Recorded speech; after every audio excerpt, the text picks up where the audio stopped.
नमस्कार दोस्तों, आपका स्वागत है ट्रूथ ऑफ रिलीजन चैनल में। दोस्तों, आज हम जानेंगे कल की अवतार के बारे में। क्या कल के अवतार आने वाले हैं या आ चुके हैं? चलिए जानते हैं। दोस्तों, आपसे छोटी सी दरख्वास्त है। दोस्तों, वीडियो को पूरा देखिए और लाइक, शेयर और सब्सक्राइब करें। चलिए बढ़ते हैं वीडियो के तरफ। पुराणों में कल की अवतार के कलयुग के अंतिम चरण में आने की भविष्यवाणी की गई है। अभी कलयुग का प्रथम चरण ही चल रहा है, लेकिन अभी से ही कल की अवतार के नाम पर पूजा पाठ और कर्मकांड शुरू हो चुके हैं। कुछ संगठनों का दावा है कि कल की अवतार के प्रकट होने का समय नजदीक आ गया है और कुछ का दावा है कि कल की अवतार हो चुका है। कल की अवतार को लेकर हिंदुओं में यह भ्रम और मतभेद क्यों है? क्या शंकराचार्य इसे स्पष्ट करने की जिम्मेदारी नहीं रखते हैं? वर्तमान में भगवान कल्कि के नाम पर उत्तर प्रदेश में संभल ग्राम में एक मंदिर बना है। उनके नाम पर दिल्ली आदि क्षेत्रों में ऑडियो, वीडियो, सीडी, पुस्तक आदि साहित्य सामग्री का विकास कर प्रचार प्रसार किया जा रहा है। उनके नाम की आरती, चालीसा, पुराण आदि मिलते हैं। उत्तर प्रदेश में सक्रिय कल्कि वाटिका नामक संगठन का दावा है कि कल की अवतार के प्रकट होने का समय नजदीक आ गया है। इन लोगों का मानना है कि देवी जगत में कल की अवतार हो गया है। स्वप्न, जागृत और वाणी अनुभवों द्वारा वे भक्तों को संदेश दे रहे हैं। उनकी महाशक्तियां भक्तों की रक्षा के लिए इस जगत में चारों ओर फैल चुकी हैं। अब बस उनका केवल प्राकट्य शेष है।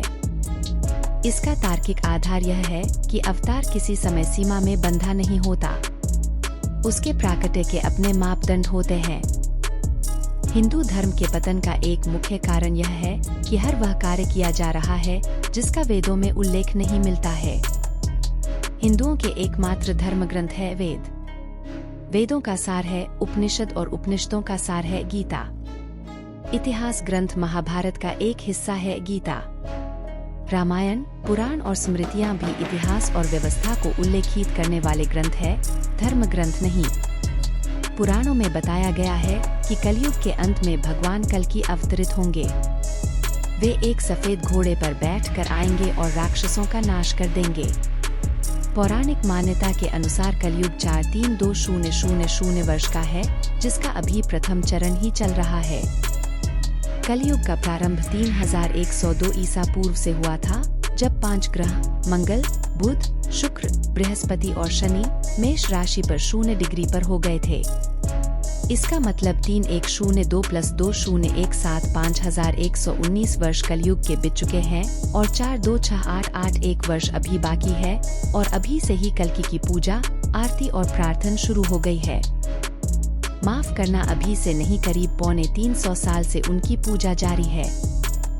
यह अवतार भविष्य में होगा या नहीं यह अभी अनिश्चित है, लेकिन लोगों को कौन रोक सकता है पूजा करने से? मूर्ख लोग तो अमिताभ और रजनीकांत की पूजा भी करते हैं। कल की पुराण के अनुसार कलयुग में भगवान विष्णु कल की रूप में अवतार लेंगे। कल की अवतार कलयुग व सतयुग के संधिकाल में होगा। यह अवतार 64 कलाओं से युक्त होगा। पुराणों के अनुसार उत्तर प्रदेश के मुरादाबाद जिले के शंभल नामक स्थान पर विष्णुएशा नामक तपस्वी ब्राह्मण के घर भगवान कल की पुत्र रूप में जन्म लेंगे। कल की देवदत्त नामक घोड़े पर सवार होकर संसार से पापियों का विनाश करेंगे और धर्म की पुनः स्थापना करेंगे। स्कंद पुराण के 10वें अध्याय में स्पष्ट वर्णित है कि कलयुग में भगवान श्री विष्णु का अवतार श्री कल्कि के रूप में संभल ग्राम में होगा। अग्नि पुराण के 16वें अध्याय में कल की अवतार का चित्रण तीरकमान धारण किए हुए एक घुड़सवार के रूप में किया है और वे भविष्य में होंगे। कल की पुराण के अनुसार वह हाथ में चमचमाती हुई तलवार लिए सफेद घोड़े पर सवार होकर युद्ध और विजय के लिए निकलेगा तथा बौद्ध, जैन और म्लेच्छों को पराजित कर सनातन राज्य स्थापित करेगा। पुराणों की यह धारणा कि कोई मुक्तिदाता भविष्य में होगा सभी धर्मों ने अपनाई। क्या ये अवतार हो चुका है? इसके विपरीत कुछ अन्य पुराण और बौद्ध काल के कवियों की कविता और गद्य में ऐसा उल्लेख व गुणगान मिलता है कि कल की अवतार हो चुका है। वायु पुराण अध्याय 98 के अनुसार कल की अवतार कलयुग के चरमोत्कर्ष पर जन्म ले चुका है। इसमें विष्णु की प्रशंसा करते हुए दत्तात्रेय, व्यास, कल्कि विष्णु के अवतार कहे गए हैं, किंतु बुद्ध का उल्लेख नहीं हुआ है। इसका मतलब यह कि उस काल में या तो बुद्ध को अवतारी होने की मान्यता नहीं मिलती थी या फिर बुद्ध के पूर्व कल्कि अवतार हुआ होगा। मत्स्य पुराण के द्वापर और कलयुग के वर्णन में कल्कि के होने का वर्णन मिलता है। बंगाली कवि जयदेव 1200 और चंडीदास के अनुसार भी कल्कि अवतार की घटना हो चुकी है। आठ कल्कि एक ऐतिहासिक व्यक्तित्व हो सकते हैं।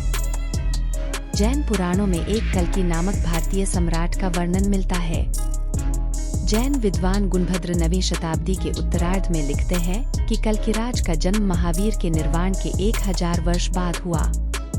जिनसेन उत्तर पुराण में लिखते हैं कि कल्किराज ने 40 वर्ष राज किया और 70 वर्ष की आयु में उसकी मृत्यु हुई। कल्किराज अजितांजय का पिता था। वह बहुत हिंसक और क्रूर शासक था जिसने दुनिया का दमन किया और निग्रंथों के जैन समुदाय पर अत्याचार किए। गुणभद्र के अनुसार उसने दिन में एक बार दोपहर भोजन करने वाले जैन निग्रंथों के भोजन पर भी टैक्स लगा दिया था, जिससे वे भूखे मरने लगे।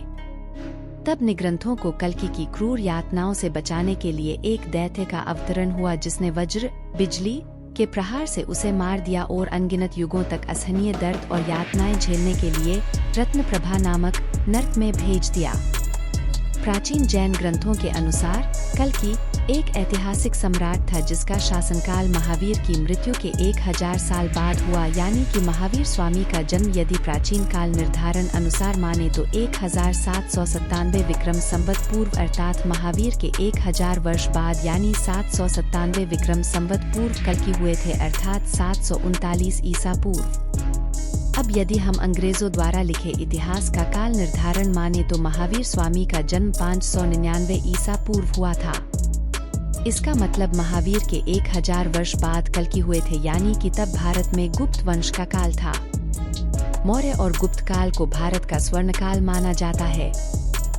गुप्त काल के बाद ही भारत में बौद्ध और जैन धर्म का पतन होना शुरू हो गया था। आधे भारत पर राज्य करने वाले बौद्ध और जैनों का शासन आखिर हर्षवर्धन के काल तक समाप्त होकर शून्य क्यों हो गया? तब क्या हम यह माने कि गुप्त वंश के पतन के बाद ही कल्कि का अवतार हुआ जिसने शक, कुषाण आदि को ही नहीं मार भगाया बल्कि जिसने बौद्ध और जैनों के प्रभुत्व को भी समाप्त कर दिया? यदि हम प्राचीन तारीख निर्धारण के अनुसार कल्कि का जन्म 739 ईसा पूर्व मानते हैं तो इसका मतलब कि जैन तीर्थंकर पार्श्वनाथ 877 से 8777 ईसा पूर्व के बाद कल्कि का जन्म हुआ होगा। पार्श्वनाथ के काल में जैन धर्म अपने चरमोत्कर्ष पर था और निश्चित ही तब हिंदुओं के लिए जैन धर्म एक खतरा जान पड़ा होगा। यदि गुप्त काल के बाद कल्कि का होना माने तो गुप्तों के बाद हूनों ने भारत पर कब्जा कर लिया था। जैन ग्रंथों में वर्णित कल्कि का समय और कार्य हून सम्राट मिहिरकुल के साथ समानता रखता है। आठ कल्किराज और मिहिरकुल 502 से 542 ई के एक होने की संभावना से इनकार नहीं किया जा सकता। इतिहासकार के बी पाठक ने सम्राट मिहिरकुल हून की पहचान कल्कि के रूप में की गई है। वे कहते हैं कि मिहिरकुल का दूसरा नाम कल्किराज था। जैन ग्रंथों ने कल्किराज के उत्तराधिकारी का नाम अजितांजय बताया है। मिहिरकुल हून के उत्तराधिकारी का नाम भी अजितांजय था। कुछ विद्वानों के अनुसार मिहिरकुल को कल्कि मानना इसलिए ठीक नहीं होगा क्योंकि हून तो विदेशी आक्रांता थे। उनको तो इतिहास में विधर्मी माना गया है। विधर्मी का अर्थ होता है ऐसे व्यक्ति जिसने या जिसके पूर्वजों ने हिंदू धर्म को त्याग कर दूसरों का धर्म अपना लिया हो। लेकिन ऐतिहासिक प्रमाणों के अनुसार हून विदेशी नहीं थे। उन्हें प्राचीन काल में यक्ष कहा जाता था। वे सभी धनाढ़े लोग थे। भारत के प्रथम शक्तिशाली हून सम्राट तोरमान के शासनकाल के पहले ही वर्ष का अभिलेख मध्य भारत के एरन नामक स्थान से वाराह मूर्ति से मिला है। हूनों के देवता वाराह थे। कालांतर में हूनों से संबंधित माने जाने वाले गुर्जरों के प्रतिहार वंश ने मिहिर भोज के नेतृत्व में उत्तर भारत में अंतिम हिंदू साम्राज्य का निर्माण किया और हिंदू संस्कृति के संरक्षण में हूनों जैसी प्रभावी भूमिका निभाई। अंततः यह कहा अभी भी सही नहीं होगा कि कल्कि अवतार हो चुका है या नहीं हुआ है। यह कहना भी उचित नहीं होगा कि होने वाले अवतार की अभी से ही पूजा की जाए और उनके मंदिर या व्यक्तित्व के आसपास धर्म का एक नया व्यापार या पाखंड खड़ा किया जाए, क्योंकि यह कहना सही नहीं है कि यह एक पाखंड है या नहीं। जो लोग वेद को पढ़ते और समझते हैं वे ही उचित समझते हैं।